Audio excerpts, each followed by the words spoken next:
लोगों ने प्रेम की बातें की तो मैं भी करता हूँ कि एक बार प्रेमी और प्रेमिका को आपसों में देखा, 4 घंटे से वो दोनों लड़ते रहे। एक बार प्रेमी और प्रेमिका को आपसों में देखा, 4 घंटे से वो दोनों लड़ते रहे। तो हमने कहा कि भाई ऐसी कौन बात हुई, एक दूसरे के जो तमाचे जड़ते रहे। तो प्रेमी ने कहा कि यह शादी दूसरे के साथ करने को हम 5 साल मरते रहे। प्रेमी ने कहा कि यह शादी दूसरे के साथ करने को हम 5 साल मरते रहे। तो मैंने कहा छोड़ो भाई प्राइवेट नौकरी सा, सोच लेना संविदा पे प्यार करते रहे, सोच लेना संविदा पे प्यार करते रहे। है भिन्न मैं योद्धा हूँ मंच पर सिर्फ एक रात का, और मिलते लिफाफा आपको ही भूल जाऊंगा मैं, फिर देश किसका मेरा न मेरे बाप का। वीर रस के कवि बहुत अच्छा लिखते रहते हैं। अच्छा, श्रृंगार रस के कवि वो भी बहुत होशियार होते हैं, बहुत अच्छा भी श्रृंगार की बात कर रहे थे। श्रृंगार रस के कवियों की आंतरिक भावनाएं क्या होती हैं, 4 पंक्तियों और सुन लीजिएगा कि बड़े होशियार हैं सिंगार रस के, कभी कोनो पट जाए वह पहेली लिख देती हैं। कि बड़े होशियार हैं सिंगार रस के, कभी कोनो पट जाए वह पहेली लिख देती हैं। और भैंस की बम्बाहट कल लिखे बांसुरी की तान, कहूँ खंडहर का हवेली लिख देती हैं। कि झाइयो मुहासा वाली कालियो कलूटिन का, यार मैं यहाँ चांद की सहेली लिख देती हैं। और इनका जो दिल आए जाए कोनो गद ही पार, वहू कहीं गीत माछ मेली लिख देती हैं। बढ़िया है, बढ़िया है। अब झंझटी आदमी तो यही सब दिखेगा। अच्छा, अभी हम गिन रहे थे मंच पर, हम समझे थे कि 1 दर्जन कवि है, लेकिन जब आकाश आए तो हम समझे 1.5 दर्जन कवि है। अकेले आकाश आधा दर्जन के बराबर है। छक्का है का? हम तो नहीं कह सकते हैं। आइए, बहुत अच्छा आप लोग सुन रहे हैं। आइए और 4 पंक्तियां और पढ़ता हूँ, सुनिएगा 4 और पंक्तियां पढ़ता हूँ, सुनिएगा। एक दिन पत्नी ने पति से कहा कि हमारा दर्जा बराबर का है, हम भी कुछ कह सकते हैं। तो हमने कहा कि वास्तव में सरकार ने बराबर का दर्जा दिया है। तो पत्नी ने कहा कि हम कहाँ बराबर है, आप बता सकते हो? हम कहाँ बता सकते हैं। एक छोटी सी कविता पढ़ता हूँ, सुनिएगा कि पति देव पत्नी से बोले हंस के मीठी बानी, शादी से पहले कौन काम थी करती दिलवर जानी। तो बात काट के पत्नी बोली पहले आप बताओ, कौन काम तुम करत रहा वो हमका समझाओ। तो पति स्वयं पर पर्दा डाल के बोले नाटक खेलन, पति स्वयं पर पर्दा डाल के बोले नाटक खेलन, रामायण के मंचन में दशरथ का रोल निभायन। तो पत्नी थी होशियार बहुत मारी चौका पर छक्का, पत्नी थी होशियार बहुत मारी चौका पर छक्का। जहिका सुन के पति देव जी रह गए हक्का बक्का, बोली पहले यह काम हमहू मैं के माँ करती थी, तुम रामायण के दशरथ थे हम महाभारत की द्रौपदी थी। तुम रामायण के दशरथ थे हम महाभारत की द्रौपदी थी, लेकिन अपने रोल का हम जिम्मेदारी से निभाइत रहे। तुम 3 का नहीं समझा सके हम 5 का समझाइत रहे, तुम 3 का नहीं समझा सके हम 5 का समझाइत रहे। और सांस कही थे कसम तुम्हारी सुनो हमारे देव, आजो हमका फोन करत है नैहर से सहदेव।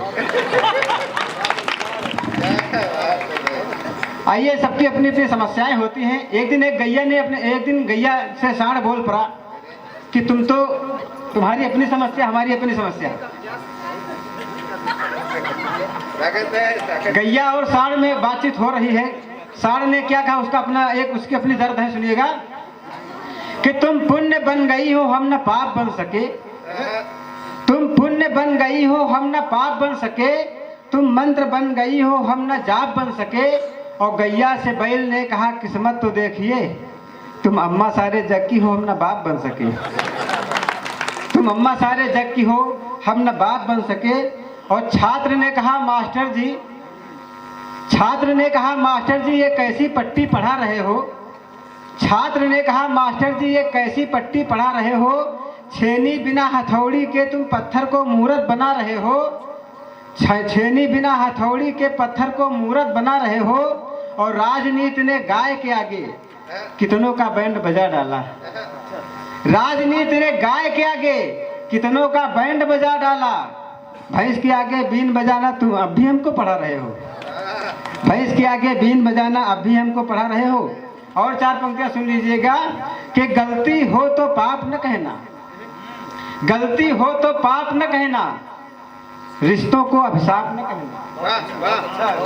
गलती हो तो पाप न कहना, रिश्तों को अभिशाप न कहना, मौका पाकर लतिया देगा, किसी गधे को बाप न कहना। आइए कुछ 2-3 छंद और पढ़ता हूँ, 2-3 छंद और पढ़ता हूँ, सुनिएगा। एक दिन पत्नी ने हमसे कहा कि जाओ कुछ मेकअप की सामग्री ला दो लॉकडाउन में। तो हमने कहा मेकअप की सामग्री क्या करो लॉकडाउन में। 4 पंक्तियां वहां से निकाली कि पढ़ाई हो गई डिजिटल तो स्टिक कौन देखेगा, पढ़ाई हो गई डिजिटल तो स्टिक कौन देखेगा, डीएम यदि बन गया मंत्री तो डिस्ट्रिक्ट कौन देखेगा, और महामारी में खर्चा कम करो मेकअप पे जाना, लगा लो मास्क होठों पर लिपस्टिक कौन देखेगा। लगा लो। और 4 पंक्तियां पढ़ता हूँ और लोग 4 सुनिएगा। एक दिन लॉकडाउन में संजय सावरा जी ने एक अपनी प्रेमिका को बुलाने का बढ़िया उपक्रम निकाला। क्या कहते हैं, 4 पंक्तियां एक छंद के माध्यम से सुनिएगा कि जाती हो तो जाओ किंतु एक बात तो मानो मेरी, फिर कोई करके जुगाड़ चली आना तुम। कि जाती हो तो जाओ किंतु एक बात मानो मेरी, फिर कोई करके जुगाड़ चली आना तुम। और आएगा जो इतवार करूंगा मैं इंतजार, उस दिन काम छोड़ छाड़ चली आना तुम। तो आएगा जो इतवार करूंगा मैं इंतजार, उस दिन काम छोड़ छाड़ चली आना तुम। और योगी सरकार में मोहब्बत है वैन प्रिय, योगी सरकार में मोहब्बत है वैन प्रिय, इसलिए त्योहारों की आड़ चली आना तुम। तो योगी सरकार में मोहब्बत है बहन प्रिय, इसलिए त्योहारों की आड़ चली आना तुम। और बाप पूछे कहाँ जा रही हो तो बता देना, ये हाँकने को जा रही हूँ साड़ चली आना तुम। और एक छंद पढ़ता हूँ, सुनिएगा सुनिएगा कि 4 पंक्तियां पढ़ता हूँ कि तुमको नवाबों वाली नजर से देखता, तो मैं किसकी बात करता हूँ आप समझ जाइएगा कि तुमको नवाबों वाली नजर से देखता तो कसम से लखनऊ की ठाट लगती हो तुम। कि तुमको नवाबों वाली नजर से देखता तो कसम से लखनऊ की ठाट लगती हो तुम। और डिजिटल युग वाली आंख तीसरी खोलूं तो सामने वाली का हॉट स्पॉट लगती हो तुम। कि परिवार की नजर सियासत से करता दीदार, जब परिवाद वाली टूटी खाट लगती हो तुम। कि नजरे सियासत से करता दीदार, जब परिवाद वाली टूटी खाट लगती हो तुम। और मेकअप विहीन फेस दिव्य दृष्टि से देखूं तो टाउन एरिया का खाली प्लाट लगती हो तुम। किसकी बात की हमने, सुनिएगा। अच्छा, एक छोटी सी कविता पढ़कर अपना स्थान लेता हूँ। एक मंत्र है आई लव यू, सब लोग इसका जाप करते हैं, कोई इसको शब्द कहता है, लेकिन हमारी नज़र में ये एक मंत्र है। दादाजी बैठे मंच पर, जानते हैं कि जिन जिन लोगों ने इनका जाप किया उनको वो स्थान प्राप्त है जहाँ पर भगवान कन्हैया का जन्म हुआ था। और हमारे देश को विश्व गुरु बनने से कोई नहीं रोक सकता है। जहाँ पर जेलों में संत रहते हों, जेलों तक में संत बंद हों, वो देश विश्व गुरु बन सकता है। एक छोटी सी कविता है कि आई लव यू बड़ा कारगर, कहाँ क्या फायदे क्या नुकसान देता है आई लव यू, सुनिएगा। कि आई लव यू बड़ा कारगर लेकिन मौके मौके, आई लव यू बड़ा कारगर लेकिन मौके मौके, हुए सामने वाला सहमत मारो छक्के चौके।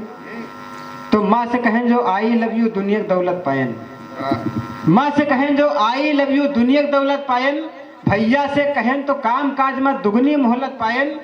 बहन से कहा आई लव यू राखी का त्योहार धीस, बहन से कहा आई लव यू राखी का त्योहार धीस। बीबी से कहा जो आई लव यू तो तनमंधन वार धीस। पंक्तियां अब आपके मन की आएंगी कि बीबी से कहा जो आई लव यू तो तनमंधन वार धीस। बस हम जाना आई लव यू काम करी हर मोड़ पर। बस हम जाना आई लव यू काम करी हर मोड़ पर। एक मैडम से आई लव यू बोल देन हम रोड पर। एक मैडम से आई लव यू बोल देन हम रोड पर। तो ऐसा तोहफा धीस है हमका, भूली थे भूल न पाई थे। जब जब पुरवैया डोलत है तब हल्दी तेल मलाई थे।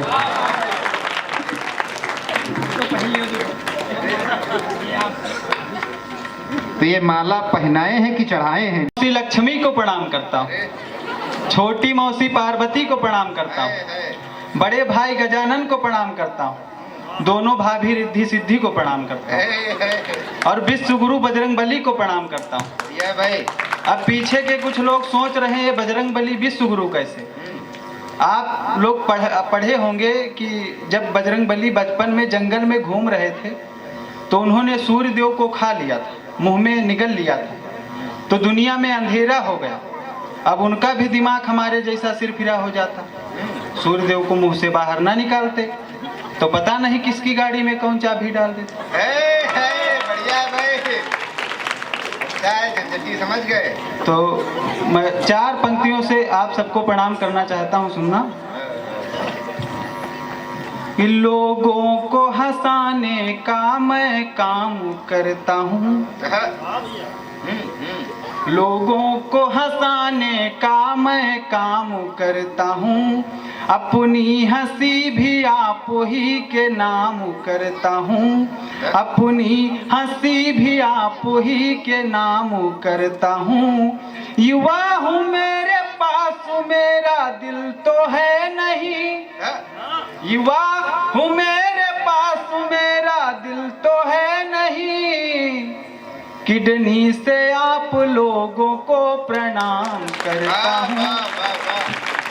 मंच पर झंझटी दादा बैठे हुए हैं। एक बार झंझटी दादा हमको कानपुर के कवि सम्मेलन में ले गए, बहुत बढ़िया कवि सम्मेलन हुआ, वहाँ से लौट रहे थे सुबह सुबह। तो झंझटी दादा ने कहा चलो रोहित कुछ खा पी लिया जाए, तो हमने कहा ठीक है दादा चलो। तो दादा गए एक दुकान पर, वहाँ पे ताजी ताजी जलेबियाँ बन रही थी। दादा गए दुकान पर, अब टेढ़े आदमी की पसंद भी टेढ़ी होती, तो पहुँचे दुकान पर, कहा 250 ग्राम जलेबी दे दो। दुकानदार ने 250 ग्राम गरम गरम जलेबियाँ दे दी। दोनों लोगों ने खाया, फिर गए, भाई पूछा भाई साहब कितने रुपए हुए? दुकानदार बोला 30 रुपए। तो झंझटी दादा ने कहा रुपए ना दूं तो दुकानदार ने कहा 2 थप्पड़ मारूंगा। तो झंझटी दादा बोले 250 ग्राम और दे दो। तो इस तरह हमारे गुरुजी हमारे साथ आए, ये पढ़ा रहे थे। तो एक दिन एक बच्चा बहुत गंदी ड्रेस में आ गया, तो इन्होंने उसकी कॉपी पर लिख दिया कि कृपया बच्चे को नहला धुला कर भेजा करें। अब आजकल जमाने की मॉडर्न मम्मियाँ, उन्होंने रिप्लाई में लिख दिया कि बच्चे को पढ़ाया करें, कृपया सूंघा ना करें। ऐसे हो जाते हैं। अभी हम रास्ते में आ रहे थे तो 2 औरतें आपस में, अभी हम रास्ते में आ रहे थे तो 2 औरत आपस में बात कर रही थी। एक औरत ने दूसरी औरत से कहा दीदी सुना नहीं? तो दूसरी वाली ने कहा बहन क्या? तो कहा गांव के प्रधान जी कोमा में चले गए। तो पहली औरत बोली रुपए वाले हैं, कहीं भी जा सकते हैं।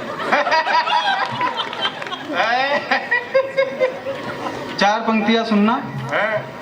कि ना साइकिल ना बाइक सीधे कार आएगी। यही मुक्तक मैं शैलेश सर को सुना करके फिर मुंबई की यात्रा हुई। और जब मुंबई में पहली बार गया, पहली बार हवाई जहाज पे चढ़ा, तो जैसे चढ़ा तो वहाँ पर हॉस्टेज भौजी मुझसे टकरा गई। अब टकरा के बोली पागल। तो अब हम बहुत परेशान। वैसे नाम तो हमारा सिरफिरा है। सिरफिरा का हिंदी में शुद्ध मतलब देखा जाए तो होता है सिर्री, और उसको उर्दू में सिरफिरा कहते हैं। वैसे मॉडर्न जमाने के जो लोग हैं वो पागल कहते हैं। तो हॉस्टेज भौजी ने कहा पागल। अब हम बहुत टेंशन में, अब हम इतना टेंशन में कि बहुत ही टेंशन में। तो हम टेंशन में इसलिए नहीं थे कि उन्होंने मुझे पागल कहा, हम टेंशन में इसलिए थे कि वो जान कैसे पाई हम पागल। तो इसी मुक्तक को हम पढ़ करके मुंबई सुना करके मुंबई पहुंचे और इस मुक्तक की रील मेरे पेज पे आज 15 लाख तक पहुंची।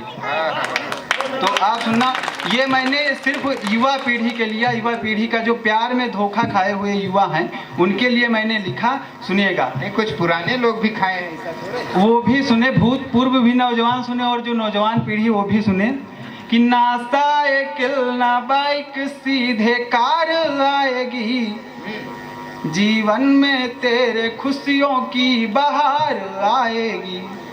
ना साइकिल ना बाइक सीधे कार आएगी, जीवन में तेरे खुशियों की बहार आएगी।